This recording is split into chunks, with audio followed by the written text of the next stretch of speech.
اور یوں لکھا ہے کہ آخری وقت میں 12-13 بیٹوں کا ہاتھ پکڑ کر لائی ہے یہی بادشاہ کی گھر والی اور پہلے بادشاہ کی بیٹی، اور آخری وقت عمر بن عبدالعزیز کا رضی اللہ رحمت اللہ تعالی علیہ، بہت بڑے اچھے اور نیک آدمی، ایسا بادشاہ صحابہ کے بعد پھر کوئی آیا ہی نہیں،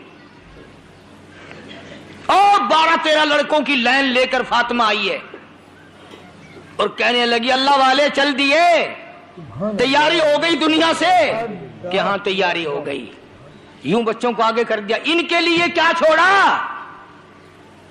ان بچوں کے لیے کیا چھوڑا، 4.5 آنے آئے ہیں سب کے حصے میں،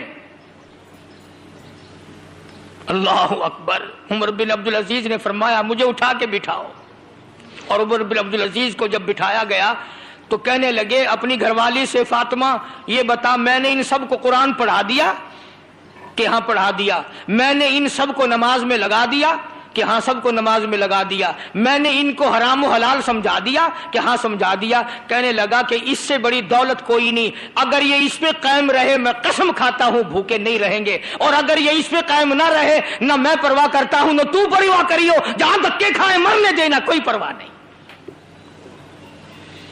ایش یہ کرے قبر میں اپنی تباہ کروں، کیوں ایسا میں کروں؟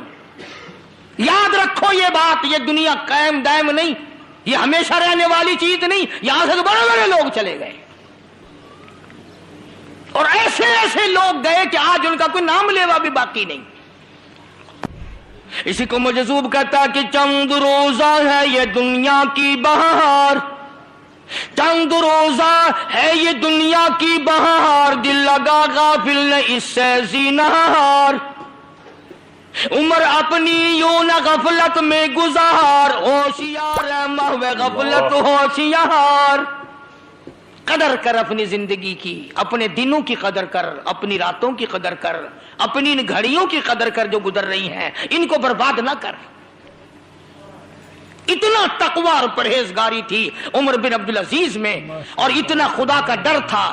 وفات کے بعد، مرنے کے بعد کسی نے فاطمہ بنت عبد الملک سے پوچھا، عمر بن عبدالعزیز کی گھر والی سے پوچھا، خلیفہ عبد المالک کی بیٹی سے پوچھا کہ بتا عمر بن عبدالعزیز تیرا شوہر تھا، تیرا گھر والا تھا، کوئی خاص بات بتا اس کی۔ اللہ اکبر۔ فاطمہ بنت عبد الملک نے رو دیا اور رو کے کہنے لگی اس قدر خدا کا خوف آیا خلیفہ بننے کے بعد، بادشاہ بننے کے بعد، اتنا خدا کا خوف اس کے دل پہ لگا، اتنا ڈر خدا کا اس کو پیدا ہوا، کہنے لگی میں قسم کھاتی ہوں خلیفہ بننے کے بعد قبر میں چلا گیا مجھے ہاتھ کبھی لگانے کی نوبت ہی نہیں آئی، جتنے سال حکومت کی اور قبر تک مرد عورت والا معاملہ ایک دن نہیں ہوا خلیفہ بننے کے بعد۔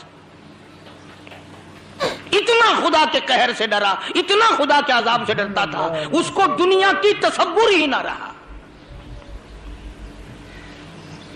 آج ہم نہ ہمارا قیامت پہ یقین ہے، یہ موت بھی زبردستی آتی ہے، یقین تو ہمارا کوئی نہیں، ہمارا موت پہ یقین کوئی نہیں، کوئی سکوٹر پہ مر رہا ہے، کوئی کاروں میں مر رہا ہے، کوئی ٹرکوں میں مر رہا ہے، کوئی گھروں میں تڑپ تڑپ کے مر رہا ہے، کوئی آپریشن روم میں مر رہا ہے، کسی کی میت اسپتال سے آ رہی ہے، کسی کی میت سڑکوں سے آ رہی ہے، کسی کی میت دشمنوں کے مار دینے سے آ رہی ہے۔ ارے یقین کر یا نہ کر وہ تو آخر آئے گی،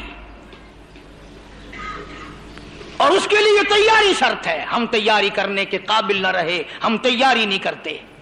چنانچہ ارشاد فرمایا مدنی کریم صلی اللہ علیہ وسلم نے کہ اگر آدمی کے دل میں موت کی لگن ہو جائے تو نیند نہ آئے، موت کی لگن ہو جائے تو ٹکڑا نیچے نہ اترے، موت کی یاد آ جائے تو آدمی کبھی بھی دنیاوی خیال اپنے دل میں لا ہی نہیں سکتا۔ عرض کرنے کا میرا مقصد یہ تھا کہ بالآخر ملک میں دو طبقے ہیں، ایک ہارنے والا طبقہ ہے اور ایک جیتنے والا۔ ہارنے والے زیادہ ہیں، کھڑے جو ایک ایک وار میں 50-50 20-20 30-30 ہو گئے۔ اب بتاؤ سارے کامیاب کیسے ہوں؟ اس بنا پر فتنہ، فساد، جھگڑا کرنا،